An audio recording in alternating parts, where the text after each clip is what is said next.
Surely many people still remember Malcolm-Jamal Warner, the talented star who made many generations laugh through his role in The Cosby Show. But few people know that behind that halo of light is a tearful and mysterious story that has lasted for many years. After a long period of silence amid harsh rumors and public curiosity, his mother, Pamela Warner, finally became famous. Her words not only revealed the truth behind Malcolm's death, but also put the whole world to rest. Surely many of you will be surprised by this truth. The real cause of Malcolm's death, as Pamela revealed from the autopsy report, was much more brutal and innocent. It wasn't drugs. It wasn't mental illness. It was Malcolm's heart that was silently battling an undiagnosed heart condition, causing a dangerous arrhythmia that left him unconscious underwater. By the time someone came to save him, it was too late. What do you think about this story? If you agree that we should look at the truth more thoroughly, leave a 1 in the comments section. If you think there's something different, leave a 0. Don't forget to click subscribe to support the channel and discover more true, touching stories with me.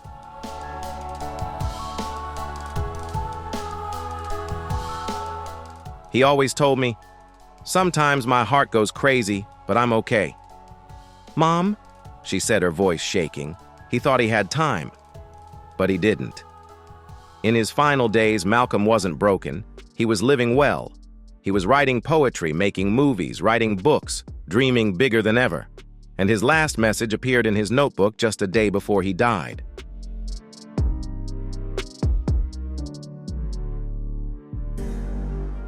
The lake was calm. The stars were bright. "I wish you were here. I love you forever." This wasn't just a death. This was a stolen goodbye. And now the truth is finally out. He didn't collapse. He didn't overdose.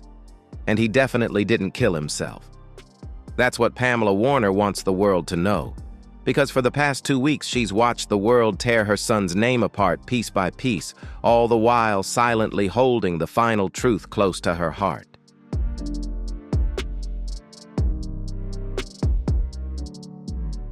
And now she is no longer silent. Malcolm-Jamal Warner, the face that lit up millions of homes as Theo Huxtable, the man who symbolized black excellence for a generation, did not die in the way the headlines said. He did not drown. He did not collapse. He was not running from demons.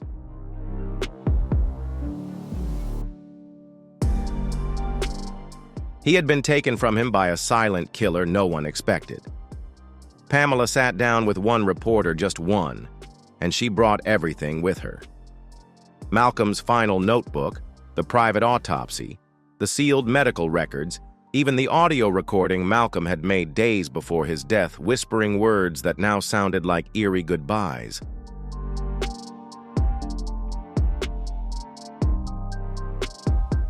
And what she reveals is enough to shatter your soul. Let's rewind. July 17th, 2025. Malcolm has just finished a lighthearted indie film, a project he wrote, directed, and starred in. The film is called Return to Water, a poignant story about loss, healing, and memory. He told friends it would be his legacy. That same week, he flew to a private lake house in Idaho, a secluded retreat owned by a longtime friend.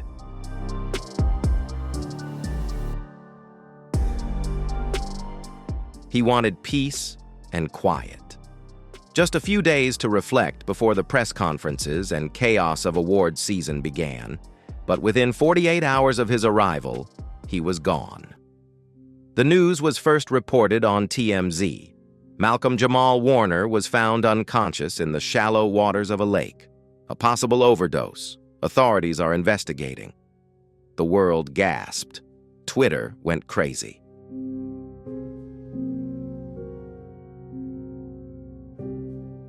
And within minutes, his name was being bandied about in a myriad of theories. Was he depressed? Did he relapse? Another Cosby curse. Even some of his former co-stars posted cryptic reactions. I always knew something was wrong. Fame can change people. Pamela read it all, every rumor, every lie. And while the world was making TikToks about her son's death, she was identifying his body and watching doctors open the bag containing the only son she ever raised.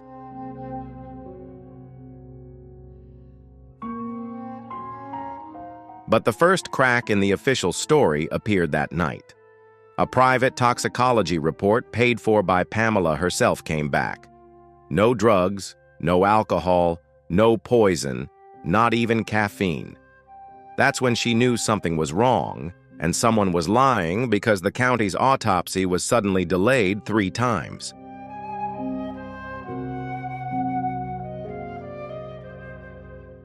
When they finally arrived, the report said drowning was due to fatigue and possible impairment. But Pamela saw what they didn't want her to see. She had a second independent autopsy performed by a retired Navy medical examiner who owed her a favor. And what he found was horrifying. Arrhythmia, a rare congenital condition that Malcolm had never known he had.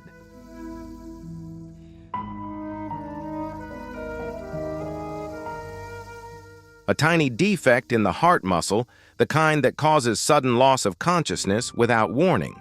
It's not something you feel coming. It's not something you can predict.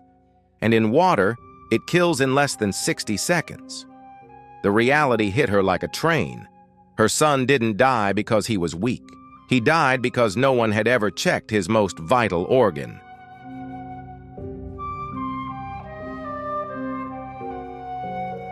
And that's when she found it. The notebook. Malcolm's last diary tucked away in his backpack, still damp from the lake. And on the last page, his signature crooked handwriting was rolled up. If anything happened to me, no, this wasn't the end I had planned. I was dreaming. I was healing. I was finally happy.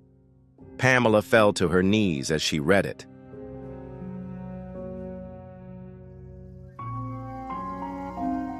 Because behind the rumors, behind the toxic blogs and whisper campaigns, behind the snide TV hosts pretending to mourn him, is a man who has finally come to peace with himself. He has overcome the Cosby legacy. He has overcome depression, divorce, career, hard times. He has turned pain into art over and over again.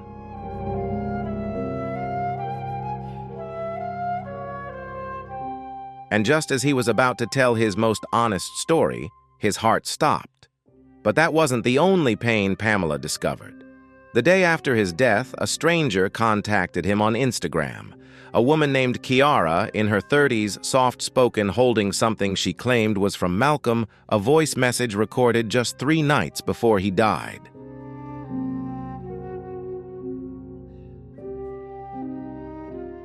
The conversation was short, only 19 seconds.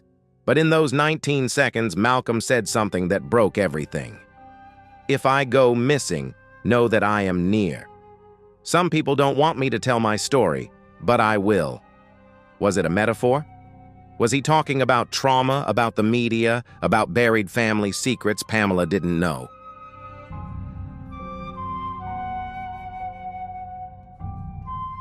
All she knew was that the message didn't sound like someone about to disappear. It sounded like someone ready to live, and now he was gone. She played it every morning. Hear his voice break at the end. Whisper back, I hear you, baby. I hear you.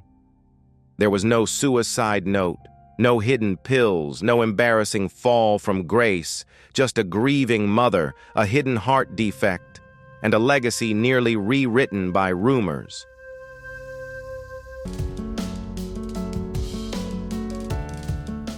But Pamela isn't letting that happen. She founded the Malcolm Warner Heart Foundation, which screens black men for silent heart disease, the very disease that took her son's life too soon.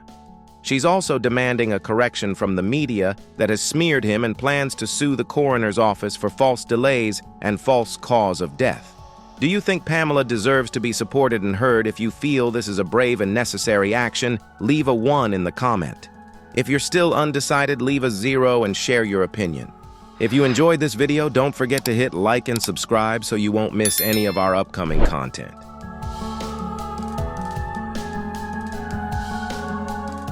Because this wasn't just a story of tragedy, it was a story of theft. They had stolen his final chapter. And now Pamela was rewriting it with truth fire and a mother's unstoppable grief. As the silence in the courtroom grew heavier, Karen Molina stood up. Her eyes, still reading from the night before, were fixed on Malcolm's former manager, Jamal Warner, who had just been called to testify.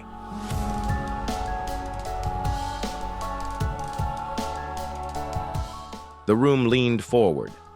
Everyone knew this man was more than a passerby. He was the gatekeeper to Malcolm's last months, his habits, his fears, his regrets.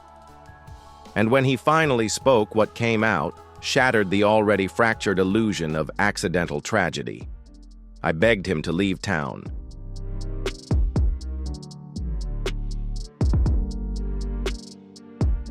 He told me they were watching him, that he couldn't trust his phone, that his every move was mirrored. Gasps echoed around the courtroom. Karen covered her mouth. He said he was being watched. The prosecutor repeated, his voice dripping with disbelief. Yes, the manager said, unfazed. He thought the same people who had silenced other black stars were closing in.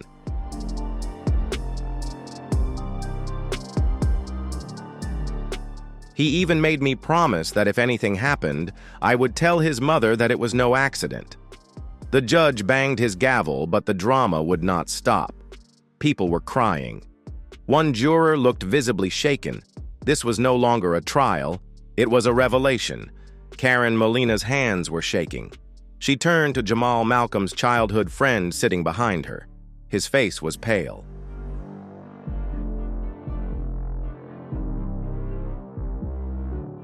He muttered two words. He knew. Back at the Warner house, another storm was brewing. Karen's niece was rummaging through Malcolm's things when she found something stuck in the back of the sock drawer, a notebook, black, frayed, and locked. But hidden in the lining of his favorite jacket was a key. When they opened it, the room fell silent.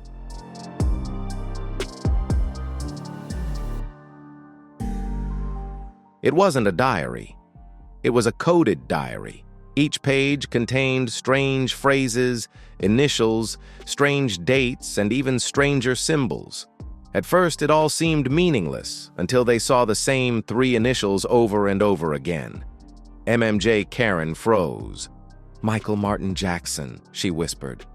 The notebook hinted at a connection, a web of manipulation, cover-ups, and outright control.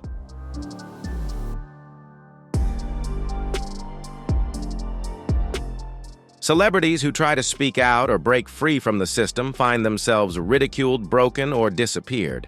And Malcolm believes he's next. He even has a girlfriend. Karen's niece gasps in shock. He predicts when he'll disappear.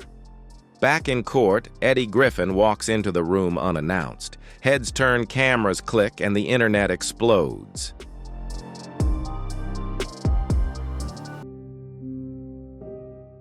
No one expected Eddie to appear in person. He had been quiet since his viral interview 2 weeks ago, when he hinted at a Hollywood system that was destroying itself. But here he was in a robe, eyes sunken, jaw clenched. The judge allowed him to testify under special protection. His words, Malcolm told me, if they said he overdosed, don't believe it.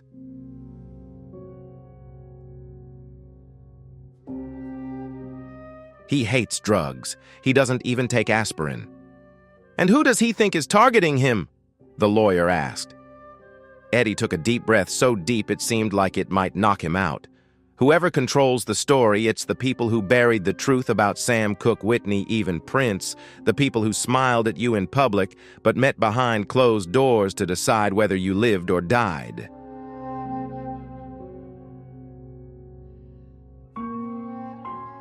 A few people laughed nervously, but most were too stunned to react. Karen was stunned. This wasn't just about grief anymore. This was about justice. The press tried to spin Eddie's testimony as conspiracy, but there was something in his voice, rough, trembling, haunted, that resonated with the crowd that night. Explosive. Solemn justice. He didn't overdose.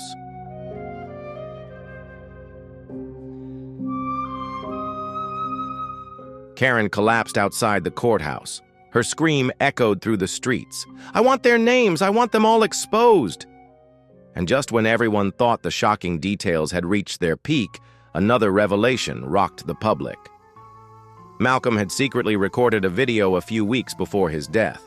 It wasn't a high-quality video, just a grainy audio recording from his home office, but the words he spoke sent chills down the spines of millions.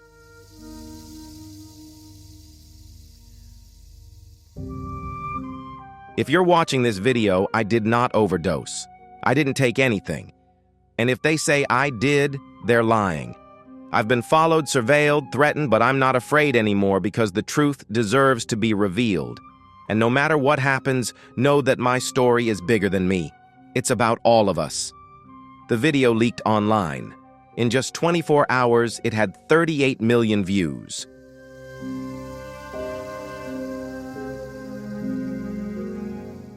Karen sat silently watching it from the living room. Her heart broke again, but this time it broke with purpose. She turned to the film crew she had invited that morning. "We're going public. Everything. The notebooks, the recordings, the court testimonies. I don't care who gets angry. I don't care who threatens me. They took my son."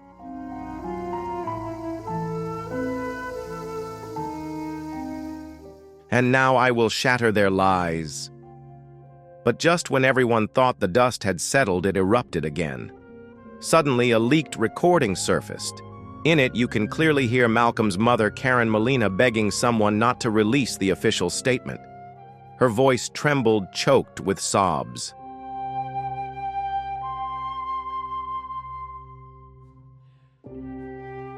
"Please," she whispered, "don't let them say it was an accident. My son didn't just fall, he was pushed into this." Just one word pushed spread within seconds. Twitter erupted. TikTok detectives flooded in. YouTubers, podcasters, bloggers, everyone started digging again. Even those who had forgotten the old story returned to the trenches.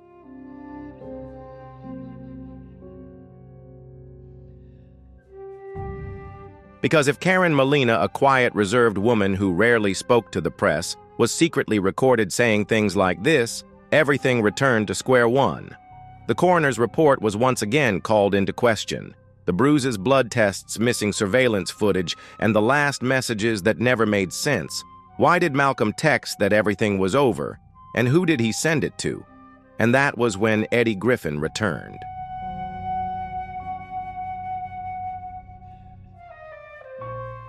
After weeks of silence following the emotional livestream, Eddie posted a haunting clip. "I warned everyone. They erased Malcolm, and now they're trying to erase those who speak the truth. I might be next, but you need to hear this." He then played the recording that Malcolm had sent him 6 months before his death. In it, Malcolm confessed that he had been surveilled, manipulated, and blackmailed over a project he was producing.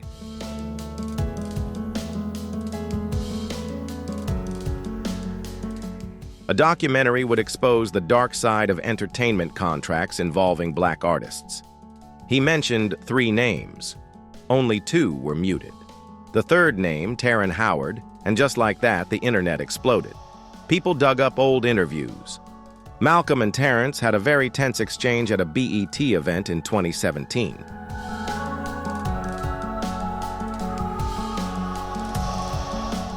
There were whispers, glances a moment caught on camera when Malcolm said, "Keep your hands clean, buddy. I don't play your games." Fans had speculated for years that there was tension between them. Now it seemed like it had gone beyond egos. Perhaps it was about secrets, dangerous ones. Terrence Howard's team denied any involvement. "It's ridiculous," his representative said.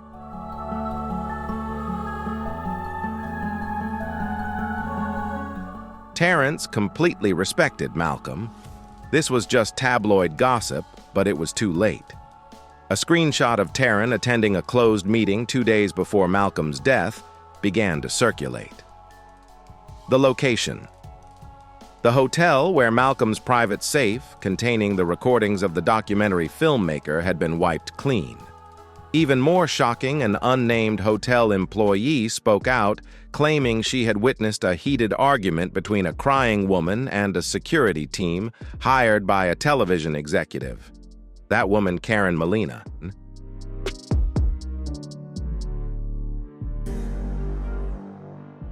The employee claimed that Karen kept shouting, "You can't silence him. You will regret this." But the worst was yet to come.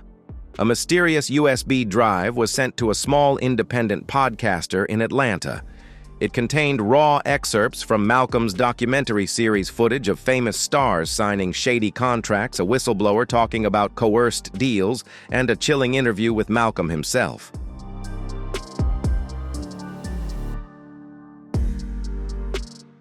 In that clip, Malcolm looked exhausted, defeated. But he stared into the camera and said, "If you're watching this, something is wrong. I didn't back down. I didn't disappear. I've been silenced. Don't let them write my ending." That line spread across the internet like wildfire. TikTok users turned it into their soundbite.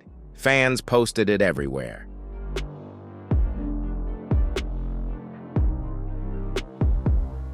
Even mainstream media channels, which had denied the story just weeks before, were now reporting it in prime time.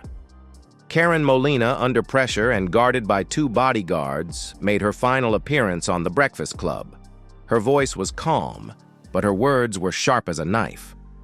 "I want the world to know that my son didn't die. He was taken, piece by piece."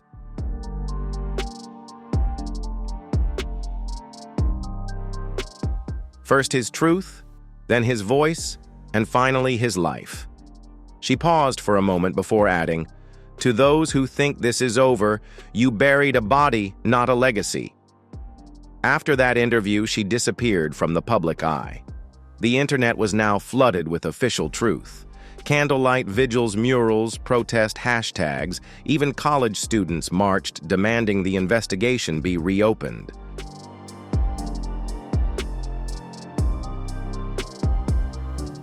But the authorities refused. They stated that all the new evidence was distorted, unconvincing, or lacked proper context. They denied Karen's request to exhume the body. They refused to release the full surveillance footage. They shut everything down. That's when insiders in Hollywood began speaking up anonymously through voice filters and encrypted emails.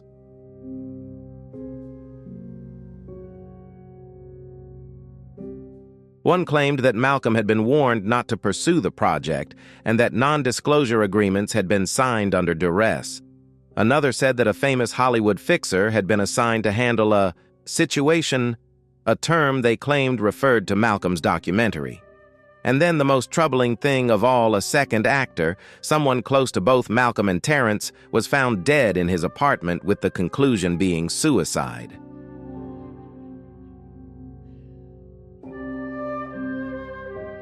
But fans noticed strange similarities. The same city, the same vague cause of death, the same media silence. The pattern couldn't be ignored. To this day, no one knows exactly what happened in the last 72 hours of Malcolm-Jamal Warner's life. But here's what we do know. His mother never accepted the official story. His closest friends cried on live streams, unable to share everything.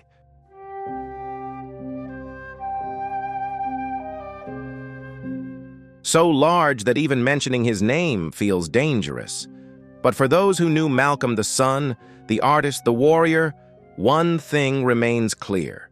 He was not just a star. He was a light, and someone tried to extinguish it. But what they didn't realize is, you can't kill a story when the truth keeps screaming. And now it's bigger than ever.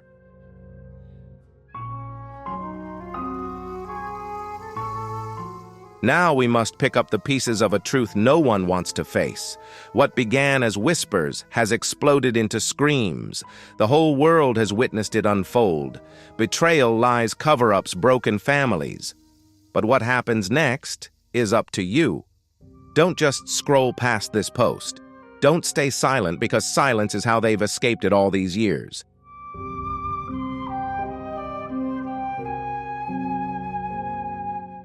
They thought no one would notice.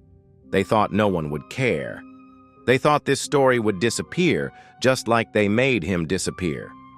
But not this time. If this story makes your heart ache, if it makes you angry, shocked, or even brings tears to your eyes, it's time to share the truth now, with your voice, with your clicks, with your heart.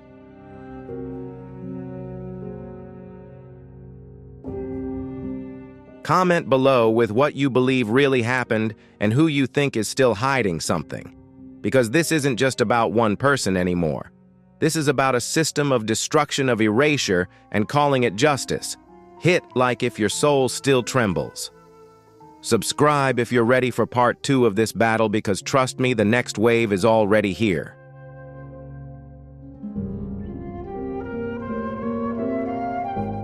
And most importantly, send this video to those who still believe the official story.